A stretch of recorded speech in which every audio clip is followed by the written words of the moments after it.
오늘 우리가 함께 읽은 요한일서 4장 7절에서 11절 말씀을 통해서 우리는 하나님의 사랑이 우리에게 어떻게 나타났는지를 알 수가 있습니다.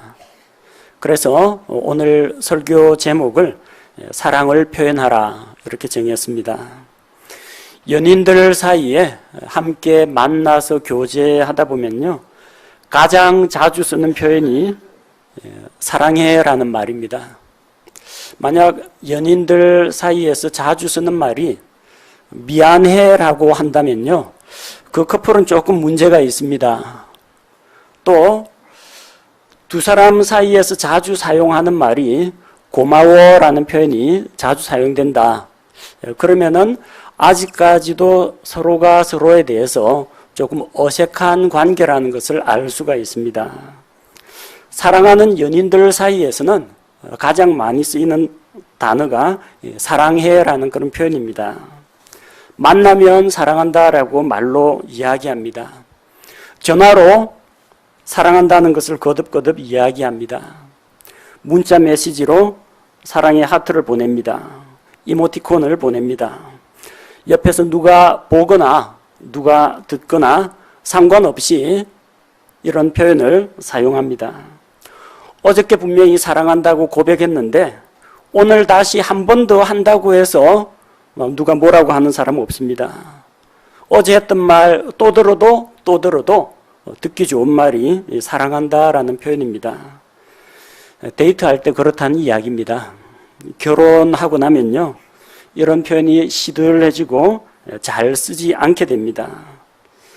경상도 사나이가 결혼하고 나서 퇴근하면은 자기 아내에게 딱 3마디 말만 한다고 합니다. 돌아와서 첫 번째, 아는, 애들은 자느냐, 어디 있느냐, 그 이야기입니다. 두 번째는 밥도, 저녁 밥상 차리라는 이야기입니다. 밥 다 먹고 나면 세 번째는 자자. 이게 다라고 합니다. 경상도 사나이가 다 그러지는 않을 겁니다. 그 중에 다정다감한 사람도 있고, 사랑하기는 한데 표현력이 조금 서툰 사람도 있으리라 생각합니다. 사랑하는 마음이 없는 건 아닐 겁니다. 사랑하는 마음이 없으면 한 집에서 같이 살 리가 없겠죠. 사랑하는데, 사랑한다. 이런 말을 통해서 자기 감정을 드러내는데 좀 익숙하지가 않기 때문에 쑥스러워서 그러는 겁니다. 그러니까 이해해 주시기 바랍니다. 그런데 만약 이런 표현들을 좀 자연스럽게 사용할 수 있으면, 또 아주 애교까지 섞어서 사용할 수 있으면 우리의 가정생활이, 또 교회생활이, 학교생활이, 직장생활이 얼마나 풍성해질까 한번 생각해 봅니다.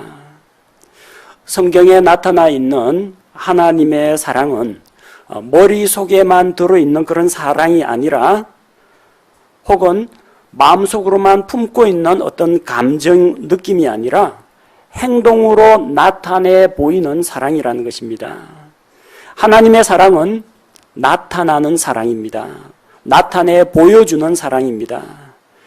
우리는 하나님으로부터 이처럼 표현하는 사랑을 배워야 합니다. 사랑을 표현하는 것을 배워야 합니다. 도대체 하나님의 사랑은 어떤 사랑일까요? 그 앞쪽에 나오는 요한일서 3장 1절을 보면요, 보라, 아버지께서 어떠한 사랑을 우리에게 베푸사 우리가 하나님의 아들들이라 불리게 하셨는가. 하나님의 사랑은 어떤 사랑인가? 우리에게 어떠한 사랑을 베풀어 주셨는가? 먼저 하나님의 사랑이 어떤 사랑인지 살펴보고자 합니다. 우리가 첫 번째로 생각할 수가 있는 것은, 하나님의 사랑은 자기에게 가장 소중한 것을 희생하는 사랑입니다. 사랑은 주는 것입니다. 가장 소중한 것을 내어주는 것이 사랑입니다. 그런데 너무나 많은 사람들이 사랑하기 전에 계산을 합니다. 말하자면 상거래처럼 내가 가진 이것을 가지고 저 사람이 가진 저것을 살 수 있을까를 재본다는 겁니다. 내가 가진 학벌과 내가 가진 재산으로 저 사람의 사랑을 얻을 수 있을 것인가? 물론 노골적으로 이렇게 생각하시는 분은 그리 많지 않을 겁니다. 하지만 내가 생각해 보기에 내가 적어도 이 정도 공부를 하고 지적인 능력을 갖췄는데 저렇게 좀 못 배운 사람하고 결혼하는 것은 부끄럽다, 창피하다, 억울하다, 손해본다라는 마음이 있으면 벌써 계산하는 마음이 들어가 있다고 볼 수가 있습니다. 또 내가 지금 이것밖에 안 되는데 내가 오르지 못할 나무 저 사람에게 과연 사랑한다고 고백할 수 있을까? 나는 자격이 없는데, 이렇게 생각한다면 이것 역시 사랑을 계산하는 것으로 볼 수가 있습니다. 나보다 더 나은 사람은 힘들 것 같고 나보다 못한 사람한테 사랑한다고 하기에는 내가 아깝다, 이런 생각이 든다면 이것은 사랑이 아니라 계산하는 겁니다. 거래하는 겁니다.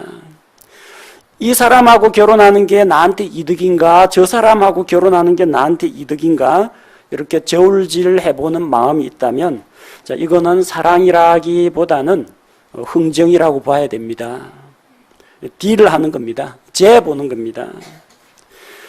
하나님의 사랑은 그렇게 계산적인 사랑이 아닙니다. 사람들은 손해보지 않는 사랑을 하려고 합니다. 미치지 않는 사랑을 하려고 합니다. 그래서 뭔가를 그 사람에게 주려고 하기보다는 상대방에게서 뭔가를 얻어내려고 기대하고 있습니다. 그래서 기대한 만큼 받아내지 못하면 마음의 상처가 되고 실망합니다. 심하면 헤어지고 이혼하는 경우도 있습니다. 왜 사랑이 식었다고 생각하고 헤어지려고 합니까? 대개의 경우 자기 기대의 요건이 충족되지 않았기 때문입니다. 즉 뭔가 다른 사람에게 기대하는 바가 있고 또 그 기대가, 그 욕구가 충족되지 않았을 때 손해본다는 느낌 때문에 실망하게 되는 겁니다.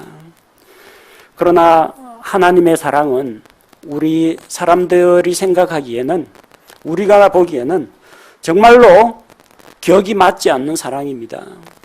창조주 하나님께서, 거룩하신 하나님께서 자기의 창조물들, 거룩하지 못한 자들을 사랑하신 것입니다. 사랑받을 만한 값어치가 없는 자들을, 용서하기 힘든 흉악무도한 죄인들을 하나님께서는 사랑하신 것입니다. 바로 그 사람들을 위해서, 그 죄인들을 위해서 하나님께서는 가장 소중한 것을 아낌없이 내어주는 사랑을 하셨습니다. 9절에 보면 하나님께서 자신의 독생자를 세상에 보내사 이 세상 사람들의 죄의 문제를 해결해 주기 위해서 하나님께서는 가장 소중한 것을 희생하셨습니다. 자기의 소중한 독생자 예수 그리스도를 우리 죄인들을 위해서 아낌없이 내어주셨습니다. 자기 아들을 이 세상 죄인들을 위해 화해 헌물로 내어주시고 십자가에서 죽게 하셨다는 것입니다. 사랑은 바로 이런 것입니다. 자기에게 있는 가장 소중한 것도 아낌없이 내어주는 것이 사랑이라는 겁니다. 사랑은 받으려고 하는 것이 아닙니다. 상대방의 필요를 채우기 위해서 주려고 하는 것이 사랑입니다. 두 번째, 하나님의 사랑은 어떤 사랑입니까? 하나님의 사랑은 사람을 살리는 사랑입니다. 사랑 중에는 사람을 살리는 사랑이 있고 사람을 죽이는 사랑이 있습니다. 사람을 죽이는 사랑은 어떤 것이냐? 다윗의 아들 중에서 아도니아라는 아들이 있습니다. 아도니아라는 아들은 다윗이 너무나 애지중지한 아들입니다. 어느 정도냐? 열왕기상 1장 6절 말씀을 보면 그의 아버지가 내가 어찌하여 그리하였느냐 하는 말로 한 번도 그를 섭섭하게 하지 아니하였더라. 이 정도입니다. 완전히 사랑에 눈이 멀어버렸어요. 아도니아를 얼마나 총애하고 애지중지했는지 한 번도 야단을 안 쳤다는 이야기입니다. 애가 막 나가고 잘못하는데도 내가 어찌하여 그리하였느냐 이런 식으로 책망을 하지 않았다는 이야기입니다. 너무나 사랑에 푹 빠져서 눈이 멀어버렸다는 겁니다. 이게 자식을 죽이는 사랑이라는 겁니다. 그 결과 어떤 일이 일어났습니까? 아버지가 버젓이 살아있는데 그리고 아버지는 솔로몬을 왕으로 책봉하려고 하는데 자기 스스로 자기 머리에 자기가 왕관을 씌우고 왕이 되려고 합니다. 말하자면 법을 어기고 반역을 저지른 것입니다. 어쩌다가 이 지경까지 왔을까요? 나라의 법이 있고 왕실의 법이 있는데 왜 자기 스스로 왕이 되려고 했을까요? 버릇이 없어서 그렇습니다. 아버지가 자식 교육 잘못시켜서 그렇습니다. 어릴 때부터 잘못하는 일이 있더라도 한 번도 아들을 섭섭하게 하지 않으려고 내가 어찌하여 그리하였느냐 이런 말로 책망이나 훈계를 하지 않았다는 겁니다. 이런 사랑은 자식을 죽이는 사랑입니다. 어느 교회 장로님은 자기 아들이 교회 안 나와도 상관하지 않습니다. 주변에 있는 사람들이 권면을 했습니다. 꼭 장로님 아들이기 때문에 나오라는 게 아니고 이 아이가 이제 청소년인데 구원 문제에 좀 관심을 가져야 하지 않겠습니까? 말씀으로 훈계해야 되지 않겠습니까? 하는데 그 아버지가 되는 장로님의 생각은 이렇습니다. 그럼 억지로 말을 물가로 끌고 간다고 해서 물을 먹일 수가 있느냐? 자기 마음이 있어야 말씀을 들으려고 하지. 어떻게 하시려고 합니까? 아들에게 일단 무한한 자유를 주고 스스로 믿을 것인지 안 믿을 것인지 자기 스스로 신앙을 선택하도록 해야 된다는 겁니다. 어떻게 보면 참 자식을 사랑하는 것처럼 보입니다. 하지만 이것은 사랑이 아니라 방치입니다. 사람은 가만히 내버려두면 바르게 살기보다는 편하게 살려고 합니다. 거룩하게 살려고 하기보다는 자기 자신의 욕심과 욕망을 따라서 살려고 하는 것이 사람의 본성입니다. 나이가 어릴수록 더 그렇습니다. 어린아이의 마음속에는 미련한 것이 얼매여 있으나 징계하는 회초리가 이걸 쫓아낸다고 했습니다. 그런 자녀들에게 징계를 하지 않고 책망을 하지 않으면 나중에는 자식을 망치게 된다는 겁니다. 저절로 우리 마음속에서 무럭무럭 믿음이 솟아나는 일은 없습니다. 믿음은 온다고 했습니다. 나한테 믿음이 있는 게 아니고요. 믿음은 오는 겁니다. 어디에서 와요? 믿음의 주인이신, 믿음의 창시자이신, 믿음의 완성자이신 주님으로부터 믿음이 오는 겁니다. 언제 오느냐? 하나님의 말씀을 들을 때 오는 겁니다. 그러니까 앉혀놓고 집에서 가정 예배 드리면서 하나님의 말씀을 들려줘야 됩니다. 성경 공부하면서 말씀을 가르쳐야 됩니다. 싫어하더라도 교회 데리고 나와서 말씀을 들을 수 있는 기회는 마련해 줘야 됩니다. 그 다음 그 말씀을 듣고 순종하든지 말든지 그거는 개인의 선택이겠지만 일단 충분히 말씀을 듣고 하나님을 알 수 있도록 마련해 줘야 됩니다. 이게 사랑입니다. 마음대로 하라고 내버려 두는 것은 사랑이 아닙니다. 아들이 사탕 좋아한다고 하루 삼시세끼 사탕을 먹일 수는 없지 않습니까? 뭐 애들이야 단 거 좋아하겠죠. 햄버거, 피자, 치킨 좋아하겠죠.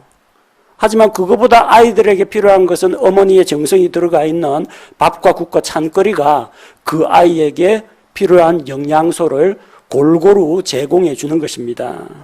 입에만 즐거운 것이 그 아이에게 오히려 독이 될 수도 있다는 것을 기억해야 됩니다.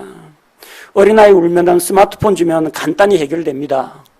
요즘 애들 스마트폰 조작도 잘합니다. 2, 3살짜리가 다 조작합니다. 나중에 그러다가 거기에 중독이 돼가지고 글을 읽거나 동화책을 읽거나 성경 말씀을 읽거나 부모의 말에 귀를 기울이지 않습니다. 푹 빠져가지고 빼앗으면 웁니다. 울면 또 줍니다. 악순환입니다. 절제를 가르쳐야 되고 바른 길을 가르치는 것이 사랑이지, 자유방임주의로 자식을 방목하는 것은 사랑이 아닙니다. 살리는 사랑이 있고 죽이는 사랑이 있습니다. 하나님의 사랑은 사람을 살리는 사랑입니다. 내가 너에게 무한한 자유를 줄 테니까 죄를 짓던 쾌락을 따라 살건 마음대로 하라. 이거는 사랑이 하나님이 아닙니다. 하나님은 사람들을 살리기 원하십니다. 9절 말씀에 보면은 우리가 그분을 통해 살게 하셨은즉, 예수 그리스도를 통해, 자기의 독생자를 통해 우리를 살게 하셨습니다. 사람들에게 생명을 주셨습니다. 이게 사랑입니다.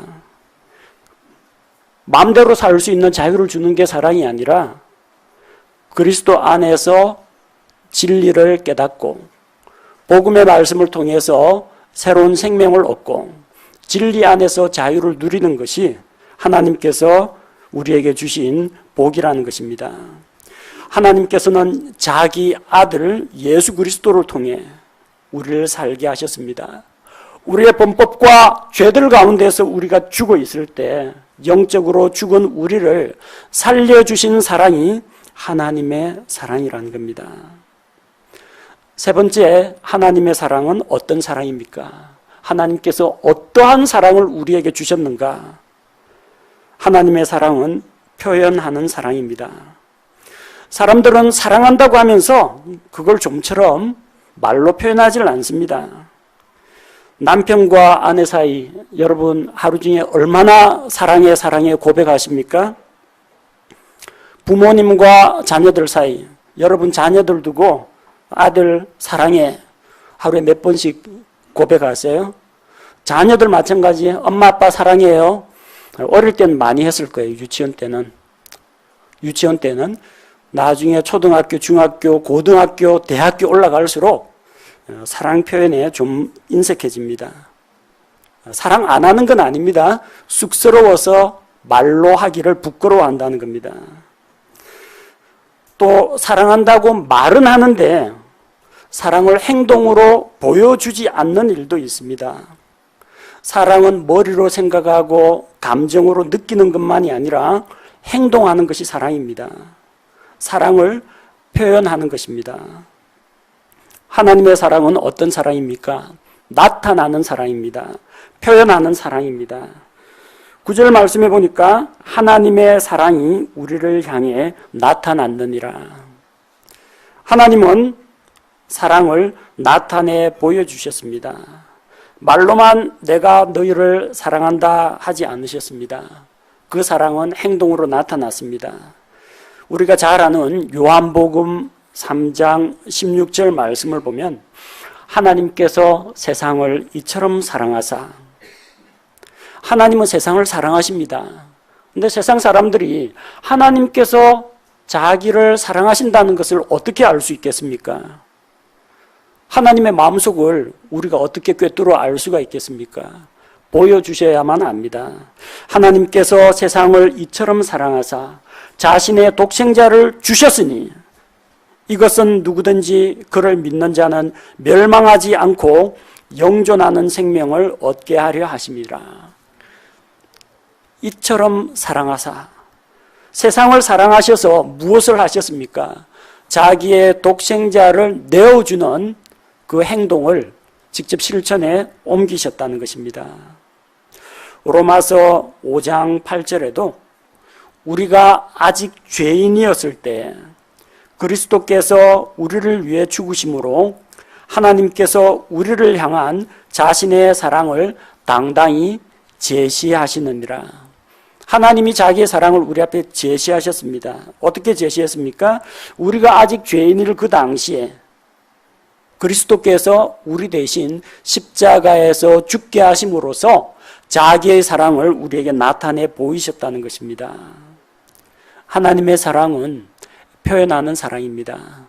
그래서 만약 하나님의 사랑을 본받고자 한다면 우리도 그 사랑을 가슴에만 담아두지 말고 말로 표현을 해야 합니다.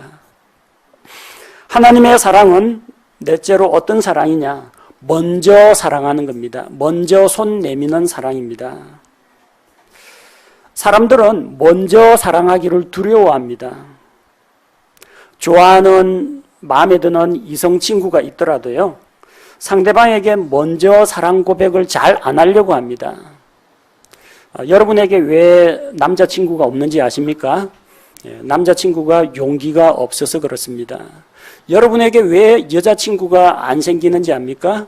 여자친구가 먼저 고백하면은 혹시 자기가 너무 낮아 보일까봐, 손해볼까봐, 가볍게 보일까봐 이런 생각들을 하기 때문에 먼저 표현을 안 하는 겁니다.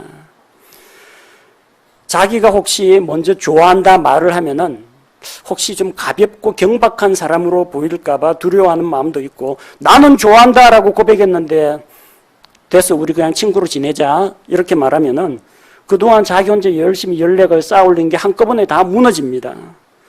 상대방이 나를 좋아해 주지 않으면 어떻게 하느냐 하는 염려 때문에 사랑 고백을 꺼리는 겁니다. 먼저 고백을 안 합니다. 참 문제죠. 그래서 우리 옛날 이야기에 나오는 갑돌이와 갑순이는 한 마을에 살았는데 둘이는 서로 사랑을 했다고 합니다. 갑돌이 마음은 갑순이밖에 없었다고 합니다. 갑순이 마음도 갑돌이밖에 없었다고 합니다. 그러나 겉으로는 안 그런 척 했더래요. 그게 문제입니다. 그게 안 맺어졌어요. 어떻게 됐어요? 장가간 첫날 밤에 달 보고 울었더래요. 그래 됩니다. 표현을 안 하니까. 우리는 정말 표현하기에 인색한 민족이라는 겁니다. 나보기가 역겨워 가실 때는 말없이 고이 보내드리오리다. 왜 보냅니까? 사랑하는 사람을. 만약에 자기가 잘못한 게 있으면 할 말이 없겠지만 그 사람이 나를 버리고 가면 최소한 왜 나를 버리느냐고 다시 한번 생각해 보라고 붙잡아야 하지 않습니까? 그러나 이 한민족의 정서는 여자가 그 남자 이거 붙잡는 거는 상당히 자존심 상하는 문제입니다. 그냥 가시는 그럼 진달래꽃을 뿌려주는 것이 한민족의 정서입니다. 아니면 나를 버리고 가신 님은 심리도 못 가서 발병하기만을 기다리는 마음속으로 이렇게 저주를 내리는 게 한을 품는 것이 한민족의 사고방식입니다. 좋아한다, 사랑한다, 가지마! 이렇게 붙잡는, 표현하는 마음이 없기 때문이라는 겁니다. 그래서 우리는 이 말 표현에 되게 인색합니다. 꿀먹은 벙어리라는 말이 있죠. 벙어리는 말을 못하는데 거기다가 꿀을 먹었어요. 꿀이 답니다. 근데 달달하는 걸 어떻게 표현해요? 말을 못하니까. 마음이 버선짝이 아니니 뒤집어 보일 수도 없고 상대방에게 말을 전달을 못합니다. 그러다 보니까 다 우회적인 방법으로 달이 참 밝죠, 뭐 이런 이야기나 달은 원래 밝아, 별이 참 예쁘죠, 이런 이야기밖에 못하는 겁니다. 그렇게 가지치기만, 주변에 가지치기만 하다가 정작 중요한 본론, 자기가 진짜 고백해야 할 말은 하지 못하고 넘어간다는 겁니다. 먼저 고백하고, 먼저 사랑 고백하고, 먼저 잘못했다고 용서를 빌고, 먼저 다른 사람에게 다가가서 인사하고 이 주도권을 잡고 나서는 것을 잘 못한다는 겁니다. 꼭 민족성만 타당할 게 아닙니다. 이건 얼마든지 극복할 수 있는 그런 문제입니다. 하나님께서 우리에게 본을 보여주셨습니다.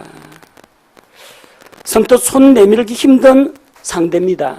거룩하신 하나님은 죄하고 연관된 것은 다 극도로 싫어하십니다. 눈의 연기처럼, 이의 식초처럼 거슬리는 게 죄입니다. 여러분, 아주 신 식초 입에 한번 머금고 식초 머금은 다음에 양치질을 한번 해보십시오. 기분이 어떤지. 진짜 기분 안 좋습니다. 매운 연기가 막 눈을 가려 눈물이 질질 흐르고 그러는데 그 좋아하는 사람은 없습니다. 하나님께서 죄를 이토록 혐오하시고 미워합니다. 거룩하신 하나님께서 죄인들에게 손을 내밀어야 하는 겁니다. 진짜 안 하고 싶을 겁니다. 우리 같은 사람이라면 안 하고 싶을 겁니다. 그런데 하나님께서 우리를 먼저 사랑했다는 겁니다. 10절 말씀해 보니까 우리가 하나님을 사랑하지 아니하였으나 그분께서 우리를 사랑하시고, 사람들 쪽에서 그래도 좀 먼저 죄 문제를 좀 해결하려고 노력이라도 하고 그 다음에 하나님 사랑해요 하고 이 먼저 프로포즈라도 해왔으면 하나님께서 혹시 또 모르겠어요. 근데 사람들은 죄에 빠져 있고 하나님을 알지도 못하고 알려고도 하지도 않고 하나님이 대언자들을 보내서 전도자를 보내서 말씀을 선포하면 다 무시하고 하나님을 저주하고 욕하는 이런 흉악한 사람들에게 하나님이 먼저 손을 내미셨다는 겁니다. 우리는 죄에 빠져 있어서 하나님을 알지 못했고 하나님을 찾지도 않았습니다. 우리는 하나님을 사랑하지 않았습니다. 마귀를 따라서 욕심을 따라서 살아갔습니다. 그런데 하나님께서 먼저 우리를 사랑하고 먼저 손을 내미셨다는 겁니다. 로마서 5장에 보면은 언제 하나님께서 우리를 사랑하셨느냐? 로마서 5장 6절, 우리가 힘이 없을 때, 우리가 연약한 존재일 때, 우리가 경건치 아니할 때, 로마서 5장 8절, 우리가 아직 죄인이었을 때, 로마서 5장 10절, 우리가 죄로 인해 하나님과 원수가 되었을 때, 그때 먼저 주도권을 잡고 사랑한다 하고 사랑을 표현하셨다는 겁니다. 이렇게 먼저 사랑할 줄 알아야 됩니다. 먼저 손을 내밀 줄 알아야 됩니다. 다섯 번째, 하나님의 사랑은 어떤 사랑이냐? 상대방의 필요를 채워주는 사랑입니다.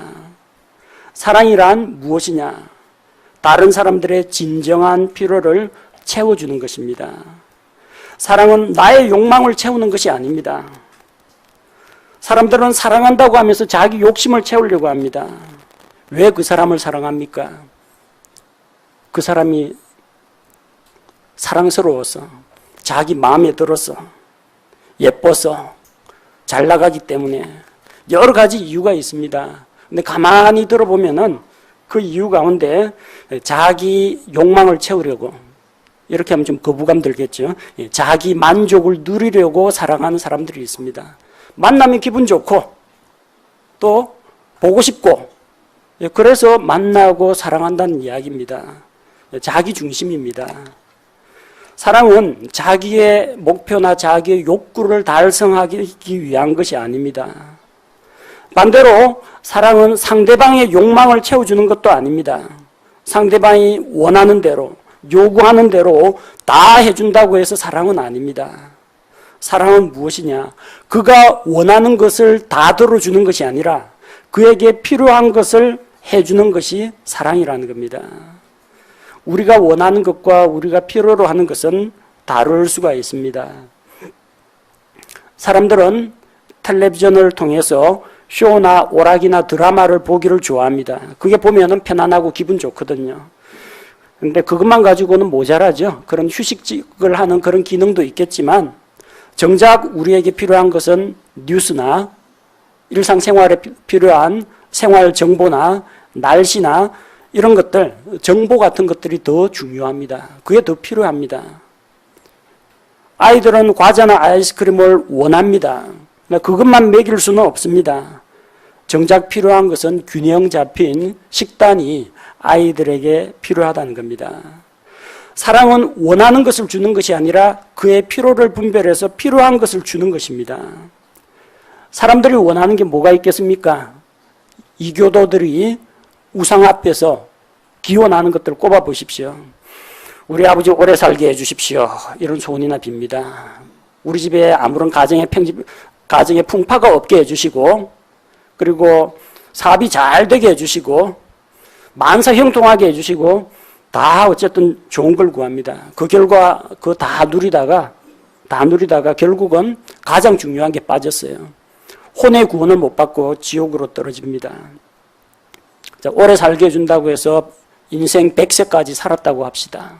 좋은 아파트도 있습니다. 고급 자동차도 있습니다. 누릴 거 다 누렸습니다. 연봉 억 단위 넘어갑니다. 건강한 몸으로 오래오래 행복하게 살고 자손 3대를 보고 자식들 모두 다 성공하고 출세하고 다 잘 나갑니다. 죽었습니다. 죽어서 지옥 갔습니다. 이거보다 더 큰 비극이 어디 있겠습니까? 사람들에게 필요한 것은 부귀 영화가 아닙니다. 돈 많이 버는 게 아닙니다. 건강도 필요하긴 하겠지만 그 건강이 절대적인 게 아닙니다. 사업의 성공하면 더 큰 일을 벌이고 싶고 더 큰 건을 해보고 싶어 합니다. 인간의 욕심이 끝이 없기 때문입니다. 그러나 이 세상에 있는 모든 사람들, 남자나 여자나 어른이나 아이나 가진 자나 가난한 자나 다 필요한 한 가지가 있다면 바로 생명을 얻는 것입니다. 영원한 생명을 얻는 것입니다. 사람들이 안고 있는 고질적인 문제, 죄와 사망의 문제를 해결을 하고 생명을 얻는 것이 가장 중요하고 가장 큰 것입니다.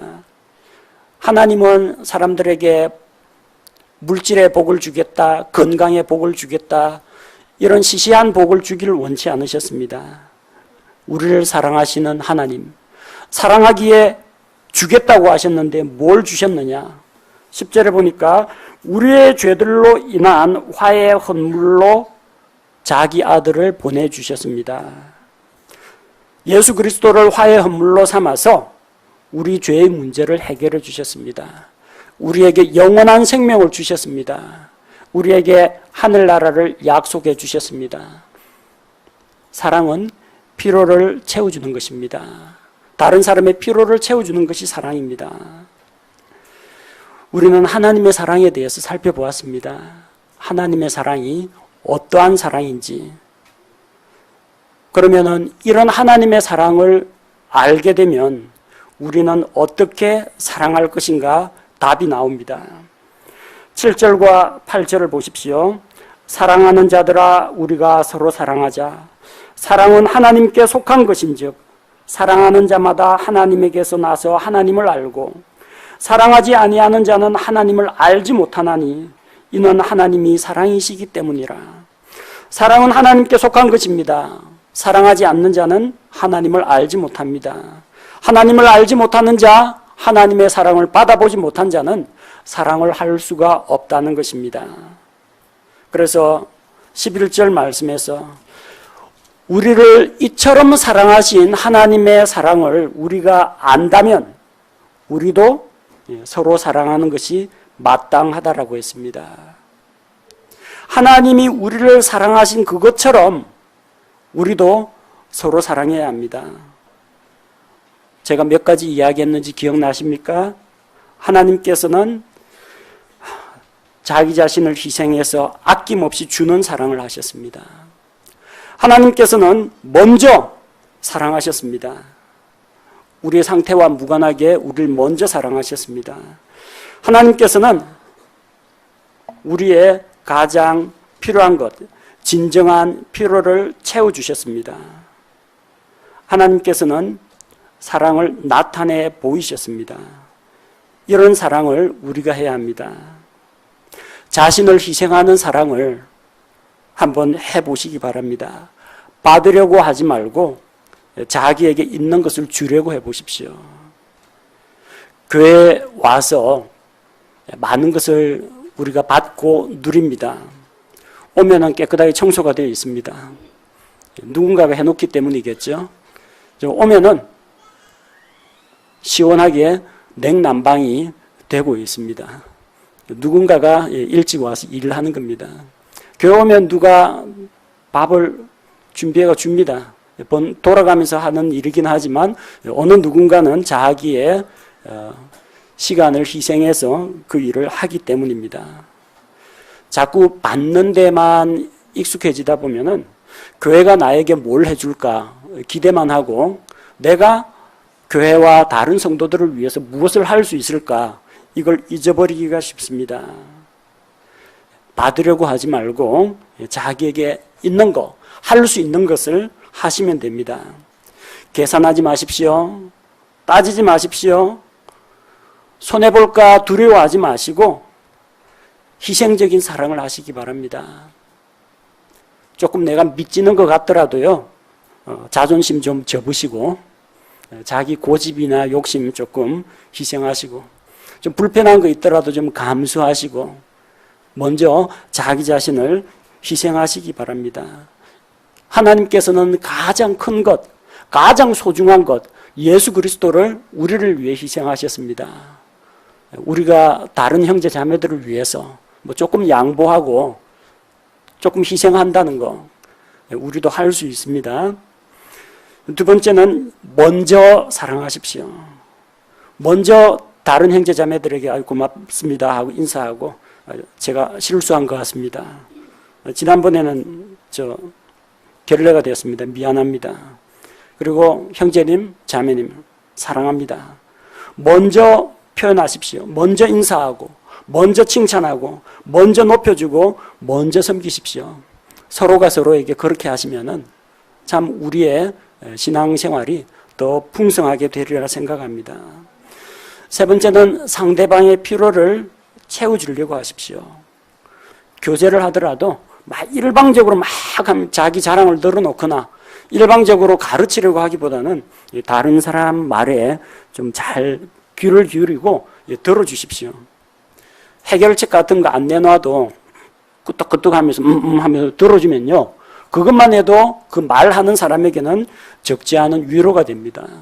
내 말에 관심을 가지고 귀 기울여주는 사람이 있다는 게 얼마나 행복한 일인지 모릅니다. 그리고 상대방에게 무엇이 필요한지 필요를 관찰하고 채워주시기 바랍니다.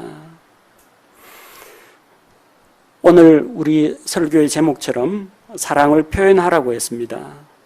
무엇보다도 사랑은 밖으로 드러나야 합니다. 하나님처럼 사랑을 표현해 보시기 바랍니다. 개인적인 가정사이긴 합니다만 아마도 그 가장 잘 안 맞는 커플이라면은 저하고 제 아내가 가장 성격이 극과 극을 달리는 잘 안 맞는 커플입니다. 저랑 가정 분위기가 달라요. 제 아내는 한 번도 부모님을 떠나서 살아본 적이 없습니다. 저는 15년 동안 혼자서 자취 생활을 했습니다. 그 집에서는 다복한 집안이라서 항상 학교에서 뭔 일이 있었는지 교회에서 무슨 일이 있었는지 다 털어놓고 식탁에서 이야기하는 그런 분위기였는데 저는 부산 사람이라 식탁에서 이야기하면 복 나간다고 어쨌든 말을 못하게 해서 이야기를 못했습니다. 자취하는데 집에 전화가 있었습니다. 전화는 수신 전용이었습니다. 그 전화를 가지고 제 아내가 될 이주옥 자매에게 전화를 해본 적이 없습니다. 전화는 아내가 항상 먼저 합니다. 그리고 사랑해 하면은 옆에서 나도 하고 붙어서 이제 따라서 합니다. 결혼하고 난 이후에도 별로 크게 달라진 바가 없었습니다. 무뚝뚝하고 말 없고 좀 고지식하고 좀 날카로운 그런 기질이 있었지 사람들을 이렇게 부드럽게 품어주는 그런 성격이 못 되었습니다.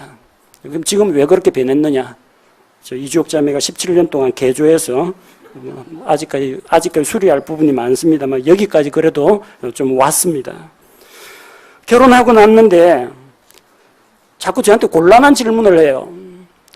나 사랑해? 하고 물어보는 겁니다.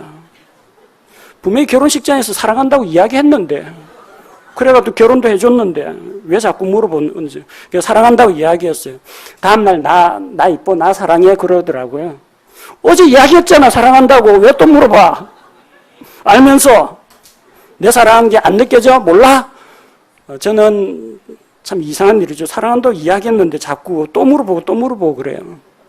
근데 원래 그 자매들은 그렇다고 합니다. 우리 남자들이 잘 몰라서 그렇지.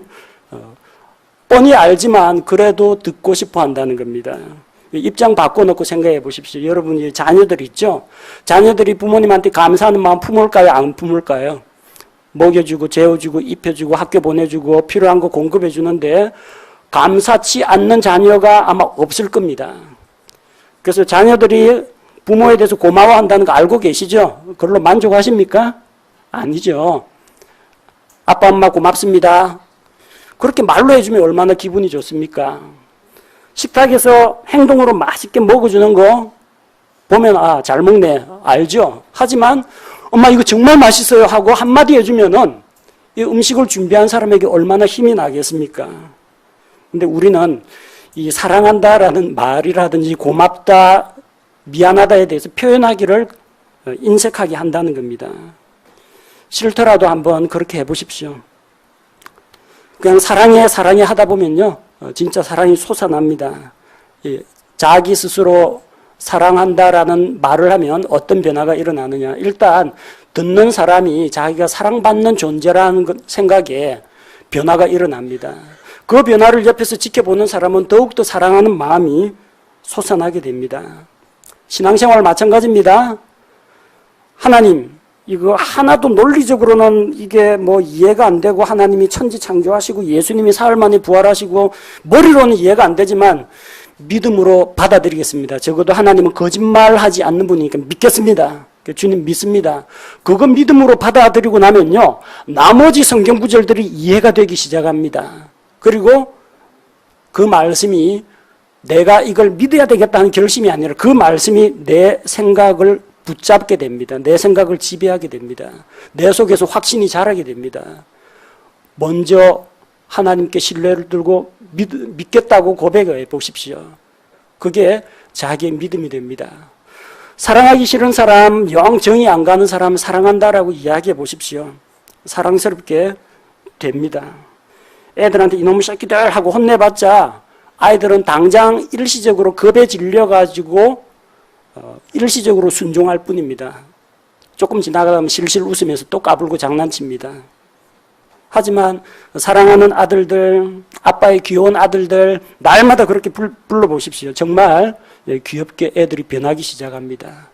아이들이 진짜 변화가 됩니다. 저는 이걸 어떤 뭐 심리 현상으로 말씀드리는 게 아니고요. 우리가 자녀를 얼마나 사랑하는지, 얼마나 귀여워하는지를 표현을 해보십시오. 그 사랑을 받은 자가 역으로 그 사랑에 보답을 하고 또 자기가 받은 만큼 마음속에서 일어나는 변화를 말과 행동으로 나타내게 된다는 겁니다. 서로가 서로에게 그렇게 하십시오. 아내가 남편에게 그렇게 고백하십시오. 남편이 아내에게 고백하십시오. 사랑한다 라고 이야기하십시오. 그리고 부모, 자녀 관계 마찬가지입니다. 사랑을 좀 표현해 보십시오. 자기 전에 엄마 아빠 사랑해요 하고 한번 안아주고 잠자리 들어가십시오. 이제 뭐 코 밑에 수염 나고 뭐 키가 좀 크고 어른처럼 되어가니까 좀 부끄럽고 쑥스럽죠? 그래도 부모님 앞에서는 여전히 아들, 딸입니다. 그렇게 진짜 해보십시오.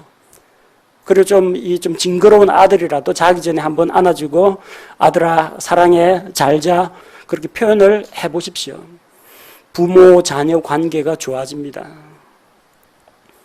성도들 만나면은 그냥 눈 딴 데 두고 그냥 손만 이렇게 악수하지 마시고요. 정신없이 바쁘게 악수하느라 여기 저 형제 보면서 이쪽 악수하고 그러지 마시고 눈 마주치면서 몸은 좀 어떠십니까? 하시는 일은 잘 되십니까? 한마디라도 좀 물어보십시오. 나타내 보이십시오. 사랑은 마음속으로 품고 있는 감정이 아닙니다. 내가 저 형제를 사랑하는구나 생각이 아닙니다. 사랑은 말과 행동으로 표현하는 것이 사랑입니다. 그게 하나님 사랑입니다. 하나님의 사랑이 여러분의 삶 속에서 나타나도록 해야 됩니다. 어떻게 나타납니까? 먼저 사랑을 받아야 됩니다. 하나님의 사랑을 받아야 됩니다. 하나님의 사랑을 알지 못하는 자는 사랑할 수가 없다고 했습니다. 하나님께서 얼마나 나를 사랑하셨는가? 너무나도 나를 사랑하신 나머지 나를 위해 자기 아들을 십자가에서 죽기까지 나를 위해서 희생시켰다. 먼저 그 사랑을 확실하게 깨달아야 남편 사랑, 아내 사랑, 자녀 사랑, 부모 사랑이 나올 수가 있는 것입니다. 단순히 사랑해 말만 한다고 되는 게 아닙니다. 하나님의 사랑을 먼저 깨달으십시오. 하나님이 이처럼 나를 사랑하셨다는 것을 알아야 됩니다. 그리고 하나님께서 우리를 이처럼 사랑하셨은즉 바로 하나님의 사랑의 기초에서 서로가 사랑하라는 말씀입니다.